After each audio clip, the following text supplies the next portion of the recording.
আপনার সন্তান কি খানায় অরুচি? আপনার সন্তান কি কিছুক্ষণ হাঁটার পর দুর্বল হয়ে পড়ে?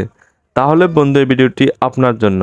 আমরা প্রত্যেক মা বাবাই চাই আমার সন্তানটা যেন বাকি 10টা সন্তানের মতো স্বাচ্ছন্দ্য বোধ করে চলতে পারে। তো দেরি না করে আজই আপনার সন্তানকে খাওয়াতে পারেন জিংবি অথবা বিকোজিন।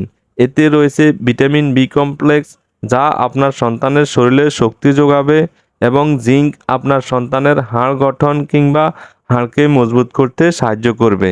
এছাড়াও আপনার সন্তানকে খাওয়াতে পারেন ড্যাপ্রল ওএস, যাতে রয়েছে ক্যালসিফেরল, যেটা আমরা ভিটামিন ডি হিসেবে জানি, যা আমরা গ্রহণ করে থাকি সূর্যরশ্মি থেকে।